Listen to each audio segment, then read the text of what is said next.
Vamos orar. Santo Deus e eterno Pai, aqui está o teu servo diante do Senhor, com a responsabilidade tão grande, Senhor, de poder entregar o recado de Deus para o teu povo, para a tua igreja, que ele possa ser usado por ti com poder, com graça, com autoridade, Senhor amado, e que as palavras possam fluir, e que elas encontrem, Senhor, guarida nos nossos corações, e que esta palavra entrando no nosso coração, ela possa promover as mudanças necessárias no nosso coração. Nós te oramos e te agradecemos por tudo, em nome de Jesus. Amém.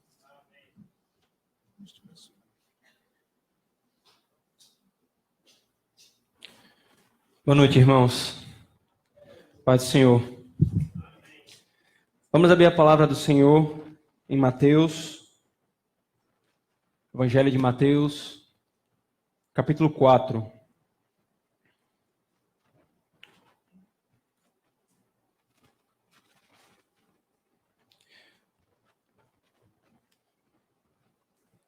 Mateus, capítulo 4. Nós leremos essa noite e exporemos o versículo 1 ao versículo 11.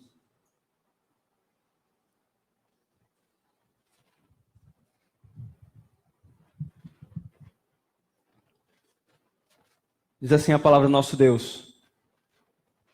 A seguir, Jesus foi levado pelo Espírito ao deserto para ser tentado pelo diabo.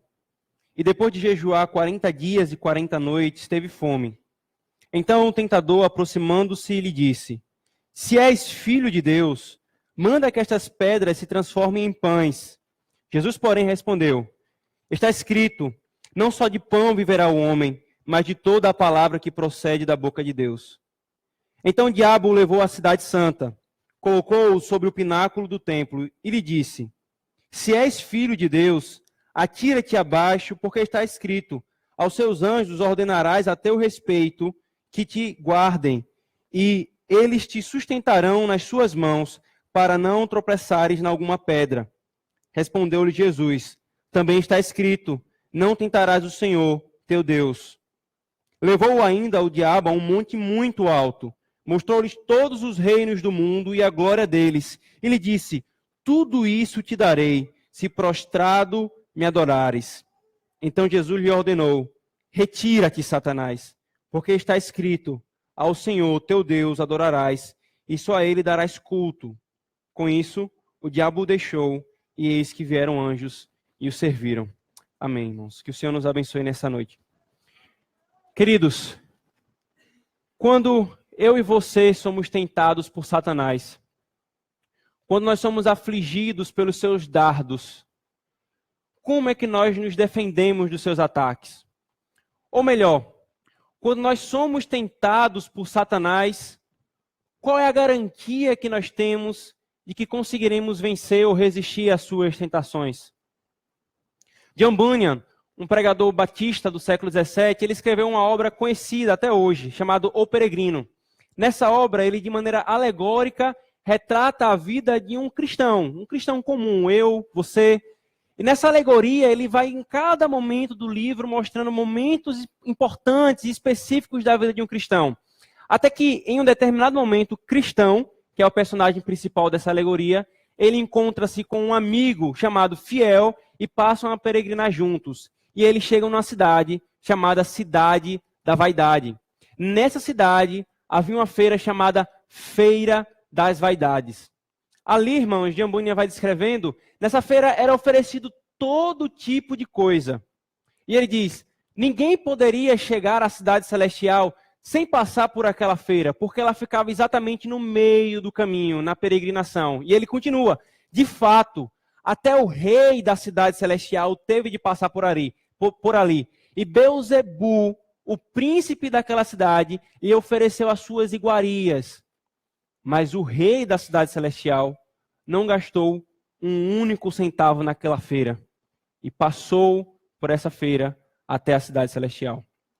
Irmãos, John Bunyan, ao retratar essa história, ele está se referindo, e a fazer alusão a isso, ele está se referindo a esse texto que nós lemos, onde o nosso Senhor Jesus Cristo foi tentado.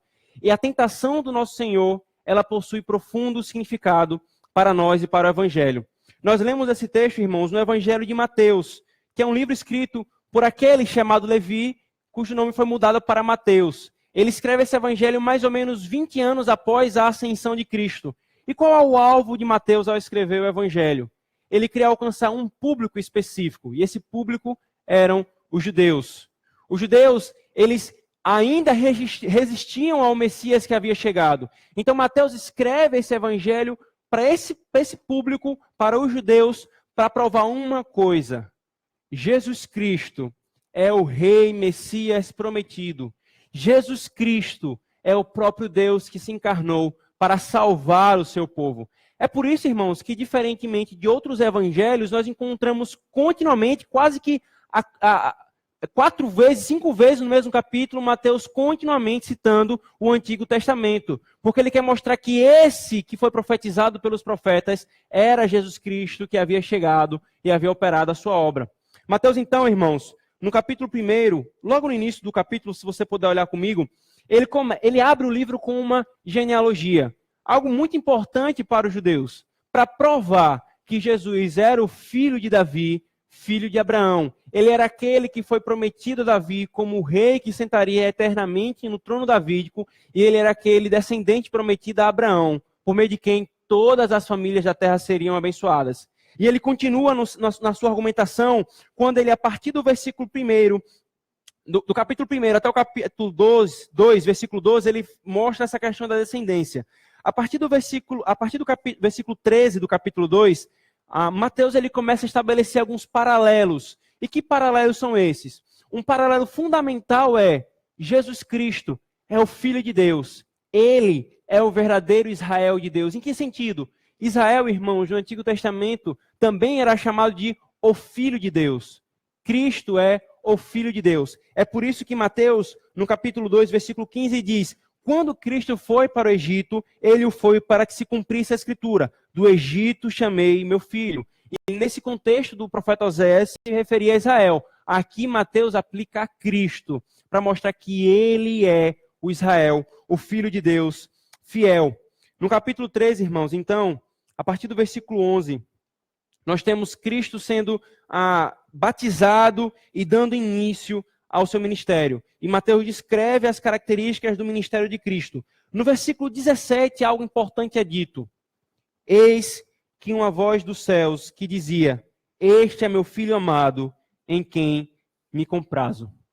Mateus, então, irmãos, ele entra no capítulo 4, descrevendo Jesus, que foi levado pelo Espírito para o deserto, para ali ser tentado por Satanás. Cristo, ele resistindo com a palavra, ele é servido pelos anjos. Então, irmãos, Mateus ele procura mostrar nesse texto que Cristo é o Filho de Deus, é o Israel de Deus, que se apegou à sua palavra no deserto e não pecou contra Deus. Dessa forma, irmãos, nós temos a seguinte divisão no texto. Por favor, olhe comigo, acompanhe comigo na nossa exposição. Do versículo 1 ao versículo 2, Mateus faz como que uma introdução, contextualizando essa narrativa, essa passagem. Do versículo 3 até o versículo 10, Mateus ele descreve as 3 tentações que Cristo sofreu. E no versículo 11, Mateus ele traz uma conclusão. Vejamos então, irmãos, o versículo 1 e o versículo 2. A palavra do Senhor diz: a seguir, Jesus foi levado pelo Espírito ao deserto para ser tentado pelo diabo. E depois de jejuar 40 dias e 40 noites, teve fome. Percebe, irmãos? Você abre o texto e o texto começa dizendo: Jesus foi levado ao deserto pelo próprio Espírito Santo para ser tentado. Isso talvez possa causar alguma estranheza. Como assim? Deus Espírito levando Deus Filho encarnado para ser tentado no deserto? Por que isso? Por que dessa forma? E aqui, irmãos, nós temos uma verdade muito importante. Porque o Espírito Santo levou Jesus Cristo para o deserto para que a luta começasse ali e ele começasse a sua vitória sobre Satanás. Ali no deserto, Cristo iniciou a batalha que eu e você deveríamos travar, mas eu e você não poderíamos travar. Mateus mostra desde o início, irmãos, que o Espírito Santo e Jesus Cristo estão sempre juntos na obra da redenção do seu povo. Foi o Espírito Santo que anunciou a Maria que ela conceberia. Foi o Espírito Santo que concebeu o Deus Filho encarnado. Foi o Espírito Santo que conduziu Cristo em todo o seu ministério. Porque o Espírito Santo e a obra de Cristo, elas são inseparáveis. Não tem como separar essas duas coisas. E aqui, no primeiro momento, na primeira batalha travada no início do ministério, no ministério público de Cristo, o Espírito o conduz ao deserto para que ali ele começasse a sua primeira luta e tivesse a sua primeira vitória sobre Satanás, sobre a antiga serpente, começando assim pisar a cabeça de Satanás, a cabeça da serpente. Cristo, irmãos, ele obteve vitória. E então, ele foi levado desse lugar da tentação para ali, no poder do Espírito, começar a pregar o Evangelho. Mas Mateus não somente diz que ele foi levado pelo Espírito ao deserto, ele diz onde ele foi, no deserto. E mais, durante quanto tempo isso passou? Veja, ele fala, foi levado para o deserto, ao deserto, depois de jejuar um período de 40 dias e 40 noites. Teve fome. Isso é interessante, irmãos. Por que tanta minúcia, tanto detalhe que Mateus põe aqui? Porque, irmãos, é que mais uma vez ele quer estabelecer esses paralelos acerca de quem Cristo é.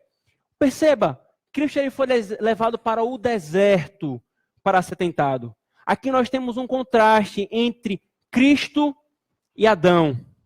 Adão no jardim possuía tudo, tinha tudo à sua disposição. Foi tentado pelo diabo e caiu.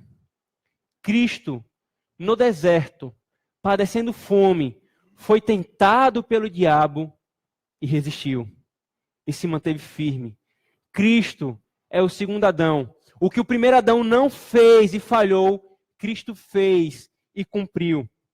Ali, Cristo ele começa o seu triunfo sobre Satanás. E não somente isso, irmãos. Não somente esse paralelo entre Adão e Cristo, mas o paralelo também entre Israel e Cristo mais uma vez. Israel passou 40 anos no deserto. E você lembra por que Israel passou 40 anos no deserto? Por obstinação, por pecado, por rebeldia. E 40 anos no deserto foram 40 anos pecando contra o Senhor. Pecado após pecado. O Senhor suprindo todas as necessidades de Israel. E Israel pecando contra o Senhor. 40 anos. Cristo passou 40 dias e 40 noites sem comer. E agradou ao Senhor. E resistiu ao pecado. Outra coisa, irmãos, que Mateus faz questão de mostrar aqui, desde o princípio, Mateus vem mostrando, desde o início de Mateus, do Evangelho, que Cristo é o Deus encarnado. Com diversas alusões, e uma muito específica, ao dizer que os anjos e os magos o adoraram. A adoração que é devida somente a Deus, ela foi rendida a Deus Filho encarnado. Mas aqui Mateus faz questão de mostrar a humanidade, a plena humanidade de Cristo. Ele teve fome. Ele teve fome. A sua tentação não foi fajuta. A sua tentação não foi algo fingido. Não foi uma encenação. Ela foi real. Ele é plenamente homem. Outra coisa que Mateus fala aqui, irmãos, nesse primeiro momento, é que quem foi que tentou a Cristo? Ele foi levado pelo Espírito ao deserto para ser tentado pelo diabo. Pelo diabo. Mateus, irmãos, do versículo 1 até o versículo 10, ele usa 3 nomes distintos para se referir a Satanás. O primeiro é tentador, versículo 3. O primeiro é diabo, no versículo 1, que aparece no versículo 5 e no versículo 8. No versículo 3, ele chama de tentador. No versículo 10, ele chama de Satanás. Isso é para mostrar que esse aqui não é outro, senão o inimigo de Deus, que vem desde o princípio se opondo à obra de Deus. Abra, por favor, irmãos, Apocalipse, capítulo 22, para que ninguém tivesse dúvida de quem foi esse que tentou a Cristo. Mateus faz isso. E aqui em Apocalipse, capítulo 12, versículo 9. Apocalipse, capítulo 12, versículo 9.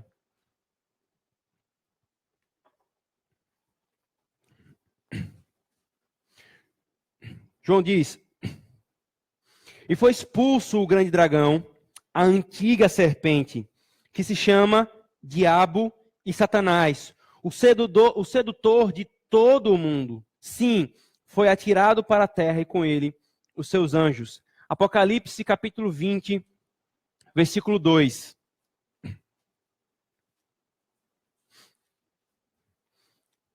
É dito: ele segurou o dragão, a antiga serpente, que é o diabo, Satanás, e o prendeu por 1000 anos. Mateus quer deixar claro aqui, irmãos, que não é outro que tentou a Cristo, senão o mesmo que tentou a Adão e Eva no jardim. Ele, desde o princípio, lutando como inimigo do Senhor, para frustrar a obra de redenção dele para com seu povo. E aqui ele volta para tentar agora não mais o cabeça do primeiro pacto, mas agora o segundo cabeça, a Jesus Cristo, o segundo Adão.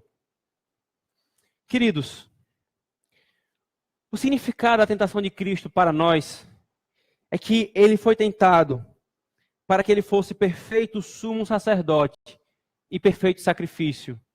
Ele precisava ser tentado para que ele fosse perfeito sumo sacerdote e perfeito sacrifício a Deus. Ele não somente é o sacrifício Cordeiro de Deus, mas ele é o próprio sumo sacerdote que oferece esse sacrifício. E ambos precisavam ser sem pecado. E ele foi tentado para ser esse perfeito sumo sacerdote e perfeito sacrifício. Abra, por favor, em Hebreus capítulo 2, versículo 14 a 18.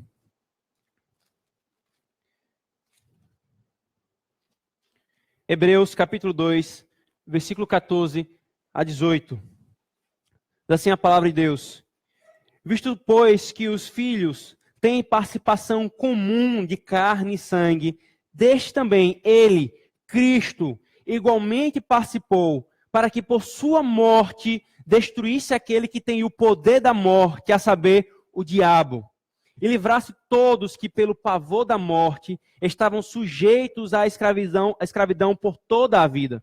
Pois ele, evidentemente, não socorre anjos, mas socorre a descendência de Abraão. Por isso mesmo, convia que em todas as coisas se tornasse semelhante aos irmãos, para ser misericordioso e fiel sumo sacerdote nas coisas referentes a Deus e para fazer propiciação pelos pecados do povo. Pois naquilo que ele mesmo sofreu, tendo sido tentado, é poderoso para socorrer os que são tentados. Ele foi tentado para que pudesse socorrer a mim e a você em nossas tentações.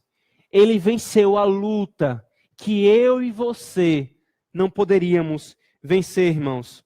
A tentação de Cristo, queridos, ela não foi uma tentação como a nossa. Em que sentido eu quero dizer isso? A tentação de Cristo, ela foi muito maior que a nossa tentação. Sabe por quê? Porque nós somos tentados tendo o pecado em nós. Nós somos tentados muitas vezes tendendo a ser inclinados a amar aquele pecado, a ter prazer naquele pecado. Cristo, ele foi tentado sendo o próprio Deus encarnado, santo em toda a sua essência. A tentação, ela tinha muito mais força para Cristo. Mas ele sofreu e levou o peso que eu e você não poderíamos levar, para exatamente pudéssemos ter vitória nas tentações e vitória final, quando ele esmagaria a cabeça da serpente. Atente também, irmãos, que um caráter santo, ele não nos livra do pecado.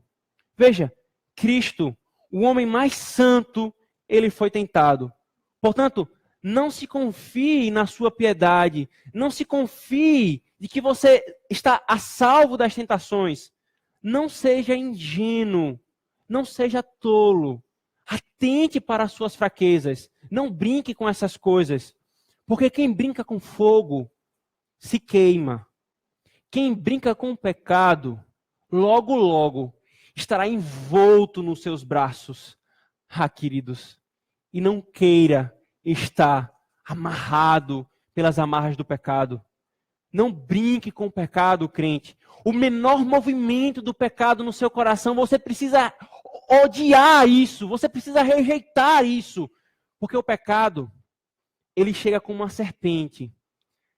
Parece bonita, com cores, encantando, mas a sua picada é dolorosa e mortal. Não brinque com o pecado. Eu não estou me referindo somente aos pecados escandalosos. Esses certamente devem ser evitados com todo o vigor. Mas igualmente você deve evitar pecados tão comuns no nosso meio, mas às vezes passa tão desapercebido, olhado com vista tão grossa, como orgulho, mentira, suborno, ganância, egoísmo, vaidade, fofoca. Esses pecados corroem por dentro, tanto quanto adultério, corrupção. Cuidado, crente. Não se deixe enganar pelo pecado. Uma única rachadura numa caixa d'água ou num dique dá espaço e vazão para mais águas passarem por elas. Portanto, cuidado. Cuidado também para não blasfemar contra o Senhor. Você pode dizer, veja, foi o Espírito Santo que levou Jesus para o deserto para ele ser tentado. Então, é Deus que me faz pecar. É Deus que me leva para ser tentado. Ele quer que eu peque. Não fale isso. Não blasfeme contra o Senhor. Porque o Senhor a ninguém tenta, diz Tiago, no capítulo 1, versículo 13. Cada um é tentado pelo seu próprio mau desejo. A tentação de Cristo, como eu coloquei no início, ela é diferente da nossa num ponto. Ela faz parte da obra de redenção do seu povo. É por isso que o Espírito conduziu para que ele começasse a sua luta contra o diabo, a sua luta contra o pecado, para que ele pudesse nos dar vitória. Não blasfeme contra o Senhor, dizendo que você peca, porque é Ele que te faz pecar. Porque é Ele que te conduz ao pecado. Porque Ele é o autor do mal. Não blasfeme contra o Senhor. E nós ainda temos também, irmãos, uma questão prática aqui para a nossa piedade. O jejum de Cristo não é somente, como eu estabeleci no início, um contraste entre Adão e Israel e Cristo. Mas o jejum também de Cristo aqui, após jejuar 40 dias e 40 noites, é um princípio para que nós aprendamos a batalhar também contra as tentações. Utilizando-se da prática, da disciplina espiritual do jejum, tão esquecido e renegado também no meio da igreja cristã, nos nossos tempos. Mas o jejum é algo importante, que enfraquece a nossa carne, a fim de que nós fortaleçamos o nosso espírito com a oração, na dependência do Senhor, e possamos então resistir à tentação. Mas Mateus, irmãos, ele continua a sua descrição dessa tentação de Cristo. Veja comigo, por favor.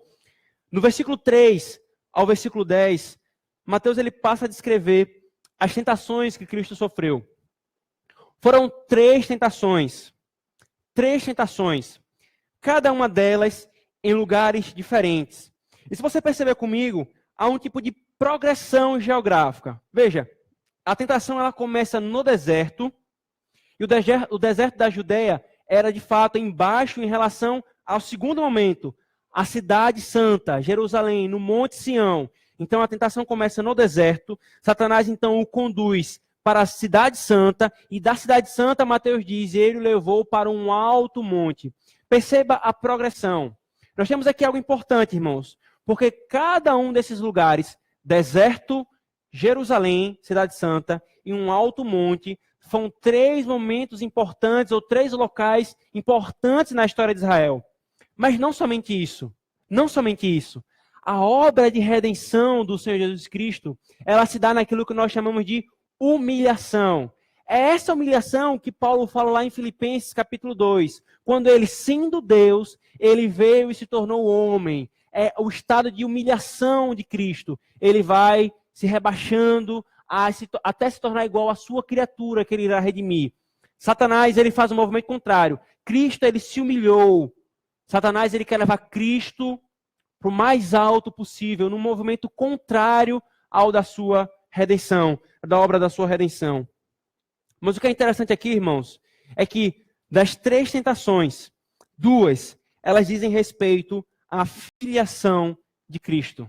A natureza dessa tentação, ela diz respeito à filiação de Cristo. Ele começa dizendo, se tu és filho de Deus, e esse se aqui, irmãos, não é de possibilidade, é uma constatação, como se ele dissesse, já que és filho de Deus, então faça tal coisa. E aqui, irmãos, nós entendemos o porquê do versículo 17 no capítulo 3. Volte comigo, por favor, para lá. Mateus diz: e eis uma voz dos céus que dizia: este é meu filho amado, em quem me comprazo. O próprio Deus, Deus Pai, havia declarado dos céus, sob a unção do Espírito Santo sobre Cristo, que ele era o Filho amado. Satanás então vem tentar Cristo a partir disso. Já que és Filho de Deus, se tu és Filho de Deus, então faça tal coisa. Essas são as duas primeiras tentações. A terceira, ela diz respeito ao culto a Deus. E não é novidade, irmãos. Satanás, ele sempre ataca o culto a Deus. Ele sempre procura perverter o culto a Deus. E a sua ousadia é tanta que ele propõe ao próprio Deus encarnado que ele se dobre aos pés de uma criatura caída e presa em seus pecados. A primeira tentação, ela se dá com base na necessidade. Cristo padecia fome, ele então ataca a necessidade. E Satanás continua atacando muitos dessa forma. Satanás para muitos chega assim: veja, como esse dinheiro está fácil, por que você não pega para você? Não vai fazer falta alguma, ninguém vai perceber, mas você está precisando. Ou então para outros: veja, o seu cônjuge é tão ruim, você precisa tanto de amor, de carinho, de relação conjugal, por que você então não experimenta com essa outra pessoa que não é o seu cônjuge? Ele ataca na necessidade. E muitos, porque são guiados pelo seu ventre, porque anseiam mais pelas coisas dessa terra e a sua saciação do que pela glória de Cristo, caem na armadilha de Satanás. Ele ataca a necessidade. Segundo, Satanás ele aplica uma falsa hermenêutica, testando a Deus e a fidelidade de Deus à sua palavra. Irmãos, Satanás ele cita a palavra de Deus para tentar a Cristo, interpretando erroneamente a palavra do Senhor. Queridos, isso não é nada diferente do que ele já fez no Éden. O Senhor Deus disse: não coma do fruto da árvore do conhecimento do bem e do mal, porque no dia em que dela comeres, certamente morrerás. Satanás chega para Eva e diz: é certo que não morrerás. Certamente não morrerás. Deus está mentindo. Ele altera a palavra de Deus para enredar os seus filhos. E a terceira natureza da tentação, irmãos, diz respeito à fuga da obra penosa. O Senhor havia estabelecido uma obra, um caminho para a redenção do seu povo, a cruz. Pela cruz, Cristo redimiria o seu povo. Pela cruz, Cristo redimiria todos os reinos da terra. Mas Satanás chega e diz: não, Jesus, para que passar pela cruz? Para que beber até a última gota do cálice da ira de Deus? Venha, me adore, e eu te dou todos os reinos da terra. A primeira tentação, irmãos, ela tenta Cristo a perder a esperança na bondade do seu Pai. A segunda, a suspeitar do poder do seu Pai. E a terceira, a alienar a honra de seu Pai. Satanás, ele utiliza-se, irmãos, de uma distorção da palavra. Cristo, ele se defende interpretando corretamente a palavra, citando Deuteronômio 8:3, Deuteronômio 6:16 e Deuteronômio 6:13. Querido, qual é a sua fraqueza? Em o que você tem sido tentado? Qual tem sido a sua luta? Cuide para suprir as suas fraquezas em Cristo, para que no momento da tentação você esteja forte em Cristo. Perceba, o Senhor Jesus Cristo, ele citou continuamente, está escrito, mostrando a autoridade da palavra, em especial do Antigo Testamento para a igreja. Mas também, irmãos, ainda sobre essa questão da palavra de Deus, cuide também com as falsas interpretações. Elas sempre provêm de Satanás. Muitos caem por causa de falsas interpretações. E eu não estou me referindo, irmãos, àquela dificuldade inicial que nós temos na caminhada cristã, quando muitas vezes nós temos alguns entendimentos equivocados sobre algumas doutrinas da palavra de Deus ou sobre algumas passagens da Escritura. Para isso, o Senhor Deus proveu os ministros do Evangelho e os presbíteros para nutrir e capacitar os novos crentes, os novos convertidos e até mesmo os que já estão caminhando há mais tempo. Eu estou me referindo às falsas interpretações deliberadas e obstinadas que procuram desviar o povo de Deus. Tantas têm surgido pelo mundo e tantos têm caído por causa dessas falsas interpretações. Cuidado. Satanás, ele citou a palavra. Satanás, ele tinha conhecimento da palavra, mas ele não amava a palavra, ele não vivia a palavra, e ele interpretou erroneamente a palavra. Perceba também, querido, que a arma contra o ataque de Satanás é a Escritura Sagrada, é a correta interpretação da Escritura Sagrada. Como você resiste a Satanás? Como você resiste à tentação? Como você pode resistir se você despreza a Escritura Sagrada? Portanto, leia a Escritura, memorize a Escritura, estude a Escritura, medite na Escritura. Veja a tática que Cristo utilizou. Amados, ele poderia, em uma só palavra, ter repreendido Satanás e expulsado daquela situação. E ele de fato fez no versículo 10. E é interessante que ele faz no versículo 10, porque ele tem todo o controle sobre tudo o que está acontecendo ali, a fim de se cumprisse a palavra de Deus. Mas aqui ele nos ensina uma coisa, queridos. A tentação também é resistida pela palavra de Deus. Portanto, irmão, não despreze a palavra. Leia a Escritura diariamente. Leia a Escritura em culto doméstico. Ensine os seus filhos a palavra de Deus. Medite na palavra de Deus.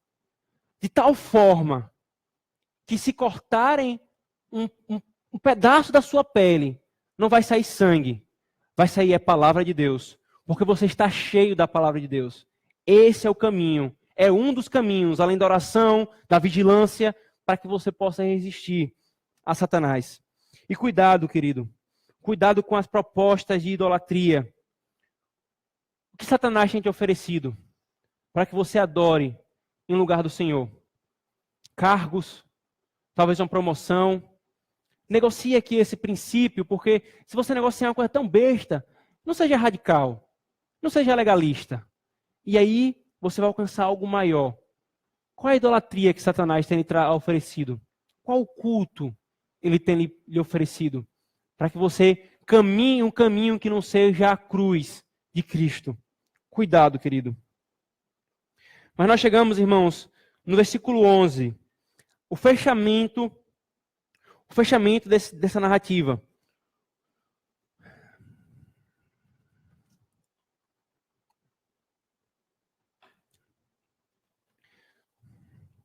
A palavra do Senhor diz: com isto, versículo 10. Então Jesus lhe ordenou: retira-te, Satanás, porque está escrito: ao Senhor teu Deus adorarás, e só a ele darás culto. Com isso, o deixou o diabo, e eis que vieram anjos e o serviram. Percebe, irmãos, que interessante. As duas primeiras tentações que Satanás enviou sobre Cristo diziam respeito à sua filiação. E ela era da seguinte forma, como nós falamos: já que és filho de Deus, então faça tal coisa. Sabe quando, certamente você já testemunhou isso, uma criança chega para uma outra criança e fala assim: se você é forte, então eu duvido que você faça tal coisa, né? E aí a outra criança vai assim, querendo provar que é forte, ela vai lá e faz aquilo. Ou então, se ela não fizer, aí a outra criança fala assim: não é forte, é fraco. Já testemunhou algo do tipo? Talvez a imagem que pode parecer aqui é: ora, Satanás tentou atacando a filiação de Cristo. No versículo 17 do capítulo 13, o próprio Deus Pai falou que ele era o seu filho. Mas aqui no capítulo 4, Cristo não respondeu à tentação para provar que ele era o filho de Deus. Como é isso? Então quer dizer que isso ficou por isso mesmo, não teve nenhum fechamento. Aqui, irmãos, a conclusão, ela apresenta a resposta para cada tentativa de Satanás de colocar em dúvida o ser de Cristo. Nessa conclusão, nesse pequeno versículo, há a resposta para as tentações que lhe foram dirigidas. A primeira tentação falava acerca da sua necessidade, pão. A segunda tentação falava acerca do serviço dos anjos ao seu respeito. E o que é que o versículo diz? Quando Satanás o deixou, quem veio o servir? Os anjos. Servir o quê? A comida. Suprir a sua necessidade. Cristo, ele foi fiel a Deus e o Senhor supriu a sua necessidade. E as duas tentações não ficaram sem resposta. Os anjos vieram o servir e supriram a sua necessidade. É como se o texto fechasse dizendo, já que és filho de Deus, transforme as pedras em pães. Não, eu não transformo, porque nem só de pão viverá o homem, mas de toda palavra que profere da boca do Senhor. E no final, os anjos lhe dão pão. Satanás diz, atira-te daqui de cima, porque o Senhor falou na sua palavra que ele dará ordem aos seus anjos para te socorrer. Não, porque ao Senhor teu Deus não tentarás. E ao final, os anjos vêm servir a Cristo. Mas aí, irmãos, você pode perguntar, mas e a última tentação? Não há nenhuma alusão específica à adoração aqui. Porque a palavra para servir aqui dos anjos, essa é a palavra para diácono. É a diaconia, é o serviço de necessidades materiais. Como é que ficou, então, a resposta à última tentação? Se tu me adorares, te prostrares e me adorares, eu te darei todos os reinos da terra. Irmãos, Mateus, capítulo 28, por favor. Versículo 18.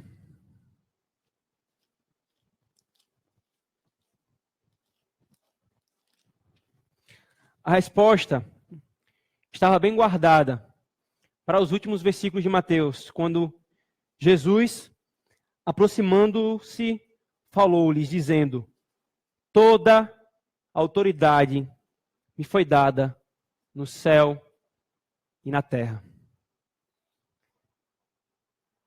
Eu te dou todos esses reinos, se tu adorar a mim, uma criatura.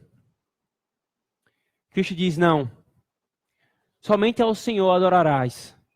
E eu vim cumprir a obra do meu Pai, passar pela cruz, beber a última gota do cálice da ira de Deus, porque essa é a forma que o Senhor estabeleceu para receber a autoridade de mediador sobre todos os reinos da terra. Cristo cumpriu a sua obra. Todos os reinos da terra são dele. São dele. Querido, Jesus não é simplesmente o nosso exemplo de luta contra a tentação. Ele o é, como eu mostrei aqui em algumas aplicações.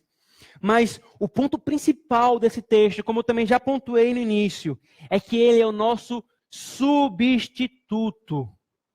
Ele lutou a luta que eu e você não poderíamos lutar sem perdê-la. Ele lutou para ser o primeiro a pisar a cabeça da serpente, conforme foi prometido em Gênesis capítulo 3, versículo 15. Da mulher viria o descendente que pisaria, esmagaria a cabeça da serpente. Ele deu o primeiro pisão. Ele foi o primeiro a vencer. Ele o fez para que ele fosse o nosso mediador.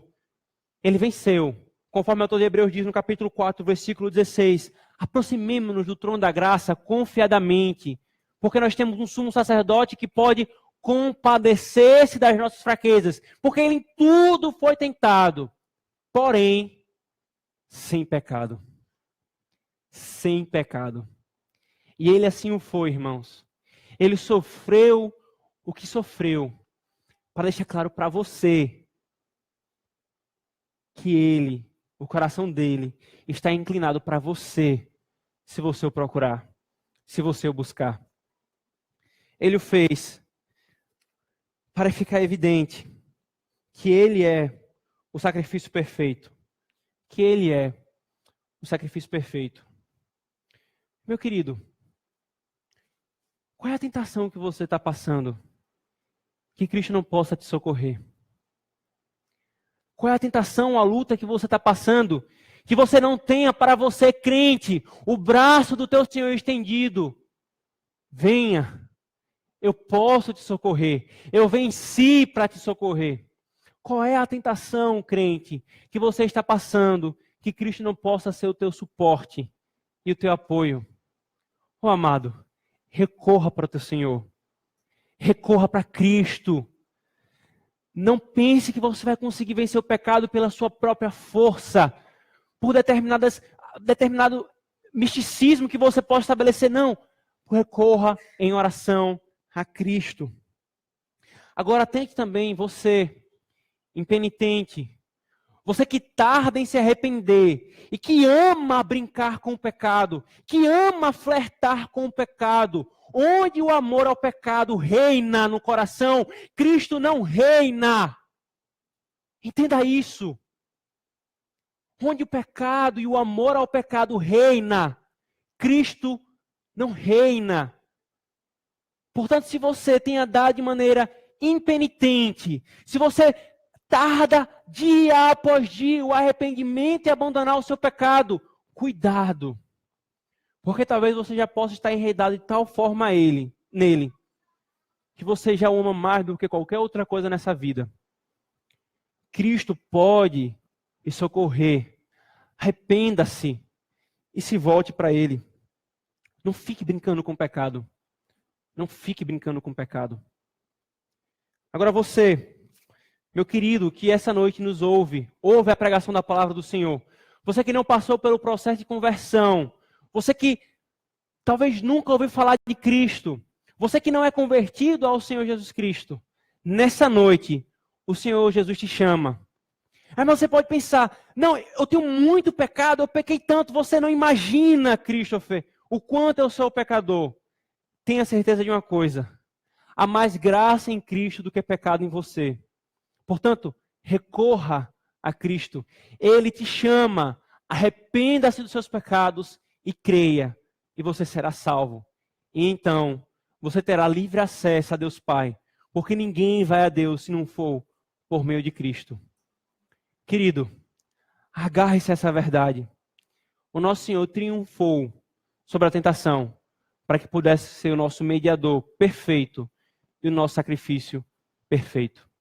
Amém. Vamos orar, irmãos.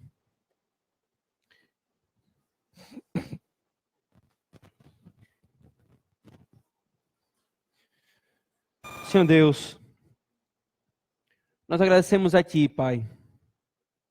Nós agradecemos ao Senhor, Deus Trino, que nos amou desde toda a eternidade. Porque o Senhor nos amou e enviou o Teu Filho para sofrer, para encarnar o Deus da glória, semelhante a um homem, a fim de passar por tudo aquilo que nós passamos, por causa do nosso próprio pecado e do pecado do nosso pai, Adão. Ó Senhor, nós louvamos a Ti, Pai, porque o nosso Senhor Jesus Cristo, Ele venceu todas as lutas por nós, a Tua noiva, a menina dos Teus olhos, Senhor. E obrigado, Pai, porque essa obra maravilhosa e gloriosa de Cristo Jesus é o nosso suporte, é o nosso socorro, é a garantia de que o Senhor nos fortalecerá na luta contra o pecado, Senhor. É a garantia de que a vitória que o Senhor conquistou será nossa eternamente e para sempre na Tua presença, Senhor. Nós louvamos ao Senhor e somos gratos por essa Tua bondade, por esse Teu amor. Fortalece-nos, Senhor, na luta contra o pecado. Fortalece aqui, Senhor, nessa noite, joelhos vacilantes, Senhor. Ó Pai, traz constrangimento e ódio ao pecado aos nossos corações, Senhor.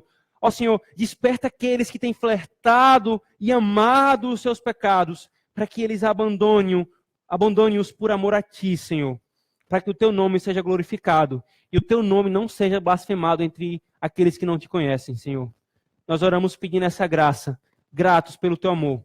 Em nome de Jesus. Amém. Que o Senhor continue nos abençoando, irmãos.